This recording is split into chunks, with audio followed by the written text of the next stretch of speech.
Footy club, I know the footy club and all the players came for to the stage. The Power take on the Bulldogs at Etihad on Saturday. And Leighton Hewitt has kicked off his final American hardcourt campaign with a first-round victory over fellow Australian John Patrick Smith at the Washington Open. Now the 5AA forecast, a possible shower 14 forecast. Friday, cloudy and 14. Saturday, partly cloudy and 16. A shower or two for Sunday, also 16. Showers expected for Monday, Tuesday, Wednesday. Temps in the mid-teens. More news as it happens on 5AA.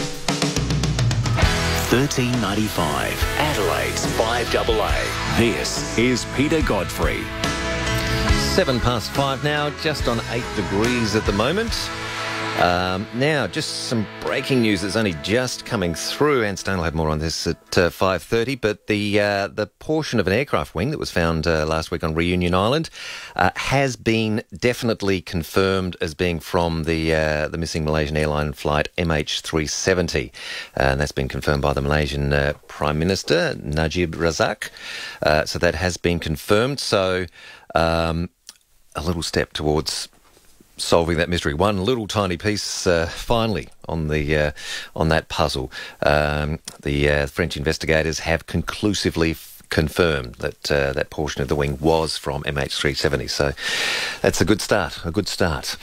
Quickly before we catch up with Selwyn Manning in New Zealand, Leighton in Tokyo with an email with a few more details on the shakiness over there. Leighton says, here we go into a new month and we're still going well up here. 26 earthquakes in Japan to date for August. The biggest so far, 5.1. That was last night. But Leighton says, but I didn't feel it here in Tokyo much. And as for the weather, the 19th day straight there of temperatures over 30 degrees Celsius. Warm and rocky there. Thank you, Leighton. Always good to hear about that. What are we up to? The 6th of August. And they've had 26 earthquakes already. Amazing stuff. Selwyn Manning from EveningReport.nz, editor of EveningReport.nz, joins us. G'day, Selwyn. How are you? Yeah, g'day, Peter. No, very good. Over here in Auckland, it's not as hot, and it's certainly wetter, and it's not as rocky as Tokyo or in Japan. So, got to thank our lucky stars for that one. Exactly. Yeah, I'm always Leighton often gives us some of these updates on it. Just extraordinary the number of quakes they have there. Yeah, gosh, absolutely. Gosh. Well, I suppose a bit of an earthquake heading towards your government is there with. Well, you've described it, one of the most bizarre international deals in decades, with a lot of focus on your foreign minister and calls for him to be sacked. So give us some details of what's happened here. Yeah, the Office of the Minister of Foreign Affairs was forced by the Ombudsman this week, Peter, to release secret documents, government documents that is, revealing how the Cabinet approved $11.5 million worth of deposits benefiting a Saudi Arabian businessman, and that was despite the Treasury and the Office of the Auditor General advising against that deal. Now, some of your listeners may think this rings a bell. We raised it probably about a month ago when this news was starting to actually come through. But the expose here has placed Foreign Minister Murray McCully right at the centre of the scandal, where the New Zealand taxpayer, when it all boils down to it, the New Zealand taxpayers had to pay for a sheep farm to be set up in Saudi Arabia and placed into the ownership of a well-connected, very wealthy businessman, Hmood Al Khalaf. Now, McCully's position has become very vulnerable almost by degrees as the government has been forced to release more and more documents. This week, over 900 pages of documents, albeit redacted fairly heavily, but they show how it came to fork out those millions of dollars to this deal that officials basically warned them that it was not proper. Okay, now, the New Zealand Herald, in a sense, it makes a lot of sense of it, and it summarised the events fairly well, and I'll just read through those events of what this is all about. Now, it goes back to 2003, Peter. Publicity around the treatment of live sheep exports led to a voluntary moratorium. And that's where the Labor government basically brought in a thing where it's a voluntary moratorium on the animal welfare kind of elements of that. In 2007, the Labor government here in New Zealand then banned the export of live animals for slaughter. In 2008, the National Party won the elections and became the government.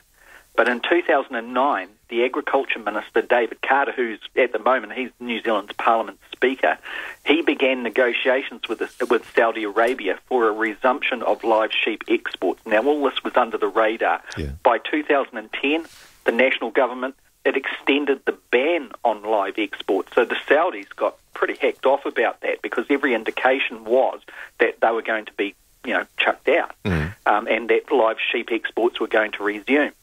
On February 2013, so there's 3 years of quiet after that, the Cabinet approved Foreign Minister Murray McCully's deal to pay, in the first instance, $4 million to Mr. Khalaf's business to secure it to run an agri-hub to promote New Zealand's agriculture in Saudi Arabia, and as a settlement of what it referred to as a long-running dispute over the ban of live sheep exports. And then again, in 2013, the Cabinet approved $6 million to be paid to New Zealand businesses to deliver their services to help set up the Saudi farm for the wealthy businessmen over there.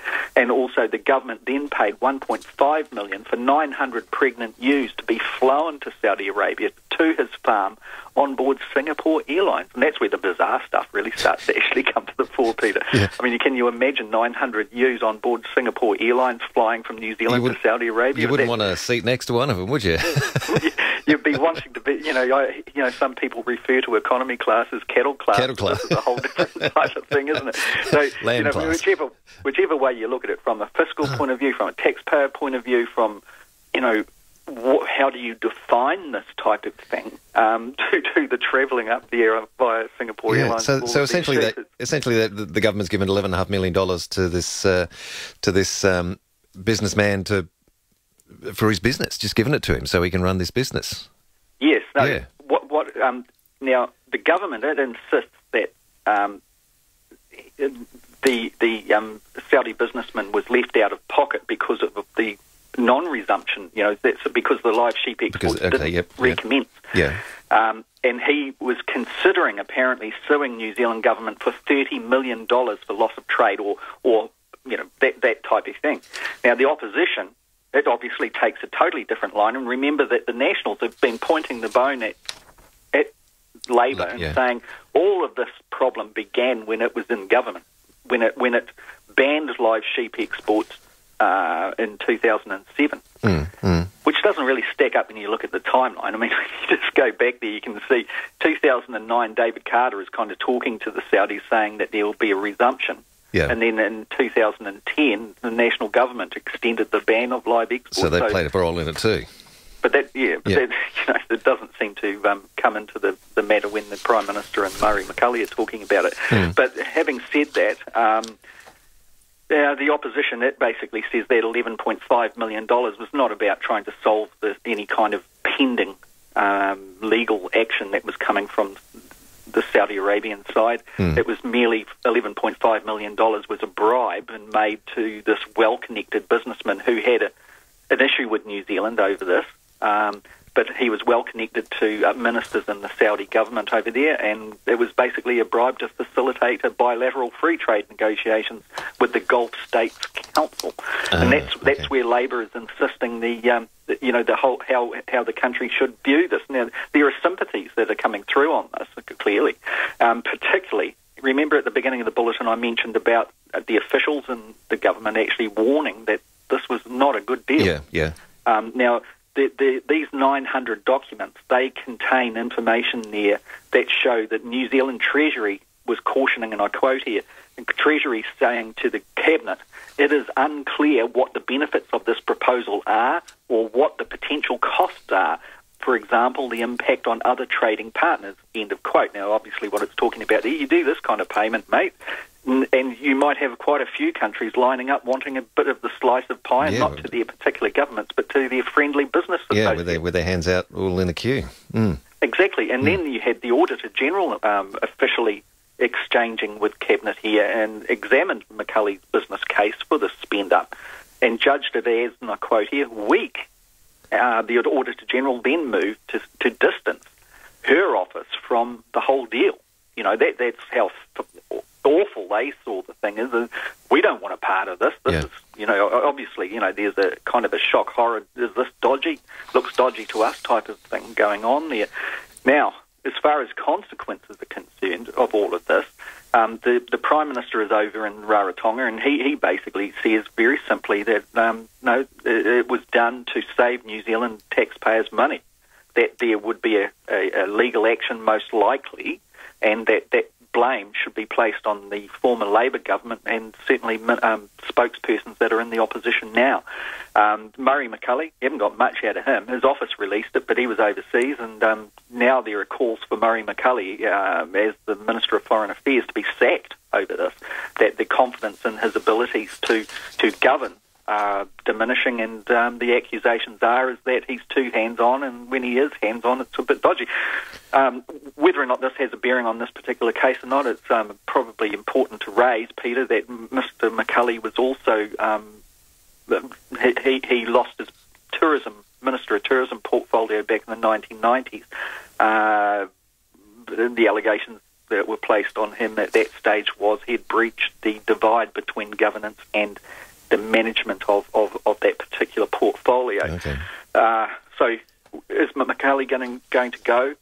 Well, there are many that are stacking up and saying, both within the opposition parties but also outside as well, that this isn't a good thing and not a good look for New Zealand. But the Prime Minister seems to be sticking by him. Interesting. So we'll wait and see once the Parliament resumes in a few weeks. Interesting to sort of contemplate that in the context of our situation, where we do have live exports to various places, and that's, it's always a very controversial and contentious discussion point. But then look your side of the ditch where the live exports were banned, and yet there's still a controversy surrounding them. So can't win. Controversies on all sides. Yeah, can't win either way. All right, well, got to take a quick break, Selwyn, but we'll come back. Will there be some controversy on the weekend with the All Blacks and the Wallabies? That's good. I'm sure there is. There already is. There might be some friction, some tension, but we'll find out a bit more about the game in a second with you. Selwyn Manning's with us. He's editor of EveningReport.nz. David Penberthy, Mark Aston and Jane Riley for breakfast. Hey, Janie, do you keep in contact with some of your fellow weather presenters in Iraq? I don't know anyone over there that I can call. What about the winner of Miss Baghdad 1972? They should have gone international, Jane, when you won that award for the hottest weather girl in Australia or whatever it was. Definitely. It was Beach Girl. Beach Girl. That's right. Mark tried to enter that, actually, and they ruled him out on a technicality. The 5AA Breakfast Show. Weekday mornings from 6 on 1395. Adelaide's 5AA. If you're feeling stressed or mildly anxious, try Caruso's Stress and Anxiety Spray. It may increase your calmness, help manage your mild mood swings, and also help support a calm, positive mood. Small enough to fit into your bag or pocket, premium quality Caruso Stress and Anxiety Spray is proudly Australian made and comes with a 100% money back guarantee. New Caruso Stress and Anxiety Spray from leading health stores and pharmacies.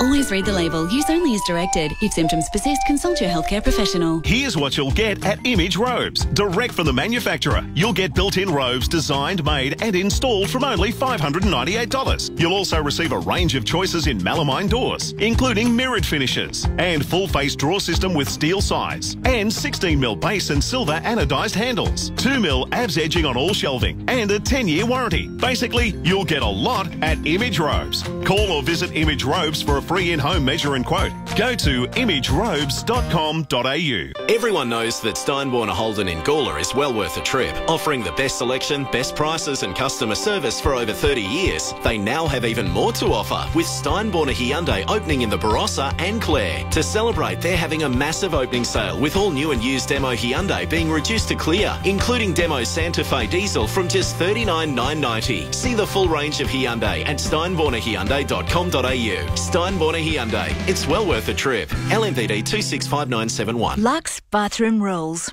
Number 1, we listen to you. Number 2, we work with your budget. Yep, we're part of a big group, so we have a huge range and great pricing. We specialise in doing packages. So if you do a complete bathroom, you'll always get 20% off the lot. Rule number 3, we always put the toilet seat back down. For a stunning bathroom within your budget, Lux Bathrooms, on the corner of Stevens Terrace and Paynham Road, St Peters. Peter Godfrey on 1395, Adelaide's 5AA. And we're casting our gaze across the ditch, taking a look at what's happening in New Zealand. Selwyn Manning with us, editor of EveningReport.nz, although I guess we're going to cast our direction back this way for this little spot, Selwyn, with the All Blacks and the Wallabies playing in Sydney on Saturday. What's the All Blacks top of their game, but what those in New Zealand who were in the know suggesting that Australia could win it?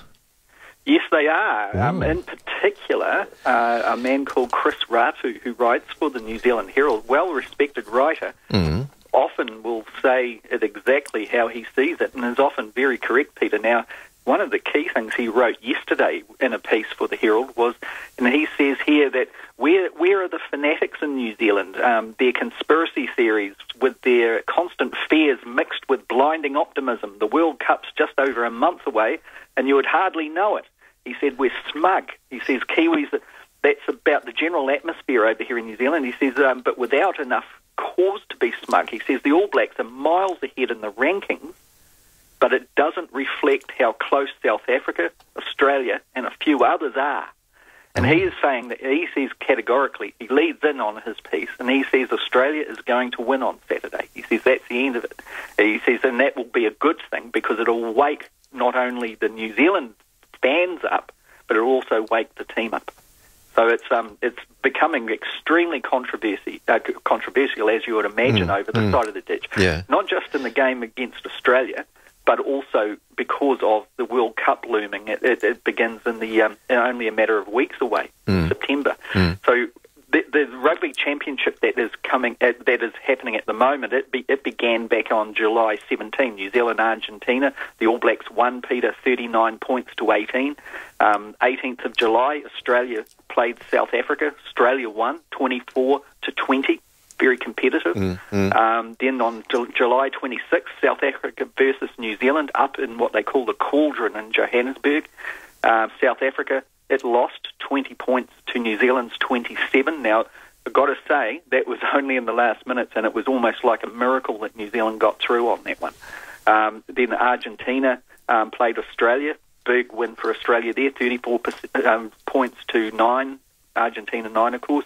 And then it goes on 8th of August, Saturday, Australia versus New Zealand in Sydney. Now, there are a few things that are, and then the last in that competition is South Africa versus Argentina on Sunday. But the Australia-New Zealand game, it's seen as quite a significant one too, in the sense that Dan Carter, the All Blacks fly half, number 10 position, he's always considered for the last, at least since the last World Cup, to be the world-class player in that particular position. It's such a pivotal position, right there, distributes the ball out to the forwards or to the backs, etc. And a lot of the tactic is played there, and he and the captain obviously work very, very well. Now, it is Dan Carter's last game for sure in Australia. Okay. And some of the Australian players have been already in the New Zealand news, the radio news over here, giving huge credit to him and saying that they're really going to be enjoying playing against him,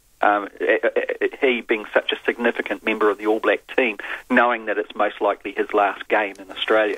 So there's a huge, huge emphasis around that, and obviously if the Australian players are saying that, they're thinking, we really want to beat him on his last game too.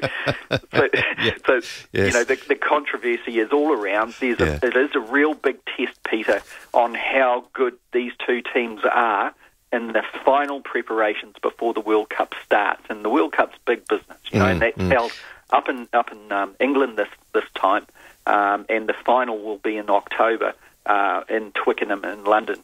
So as I was saying earlier on, most people that are looking at it are thinking, the All Blacks are really so far ahead. But like Chris Ratu was saying in the New Zealand Herald, that's not necessarily the case, and it looks like Australia. Are those comments? Is there a bit of psychology in there, perhaps, in that trying to? Is there a bit of complacency amongst, because the All Blacks have been so good for so long that kind of sitting on their laurels a bit? Is he trying to stir up a bit of that to get them, the supporters and the teams fired up?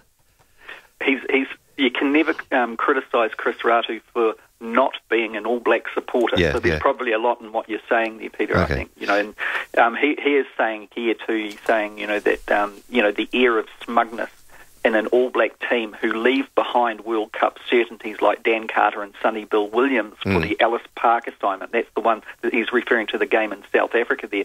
He is saying that that's just ridiculous. And what he was talking about there is that it almost looked like the All Black management is put cotton wool around Dan Carter and Sonny Bill Williams. They're going on to say, they needed time with their families. They've had such a huge commitment in the last season, but as Chris Ratu points out, Sonny Bill Williams, he's a rugby superstar and also plays league and he boxes as well.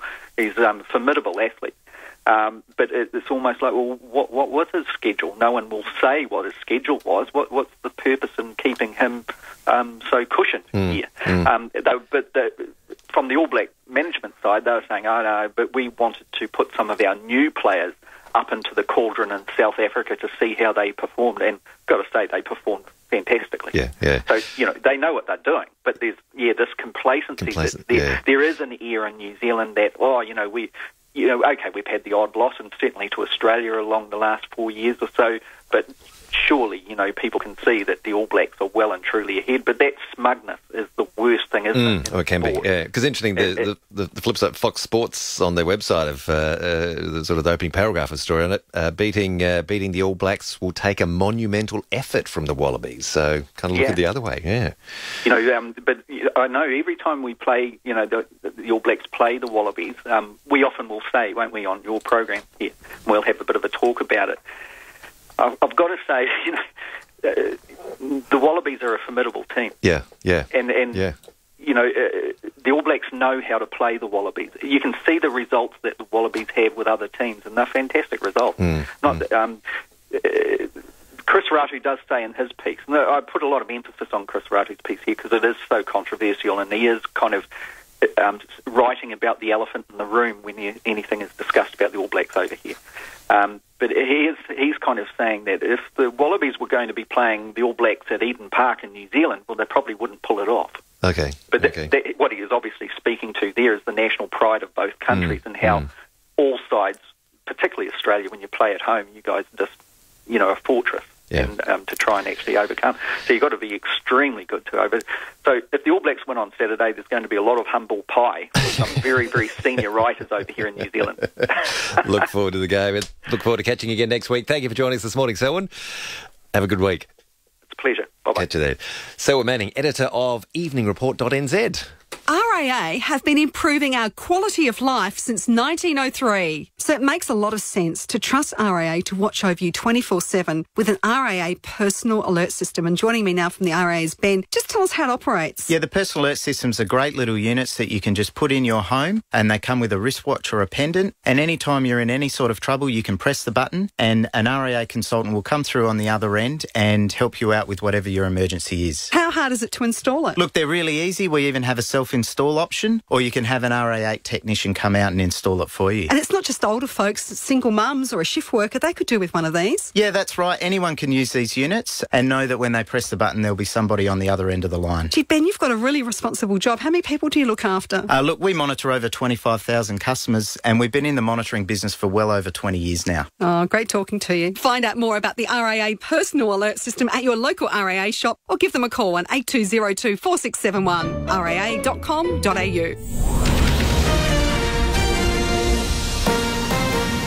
This is Adelaide's 5AA. A shower or two and 14 today. It's 5:31. I'm Anne Stone. The Malaysian government has confirmed a piece of debris found on Reunion Island near Madagascar is from the missing Malaysian Airlines Flight 370. The piece of aircraft wing washed up on the island last week, and Malaysia's Prime Minister Najib Razak says aviation experts have conclusively confirmed it is part of the plane. We now have physical evidence that, as I announced on 24th March,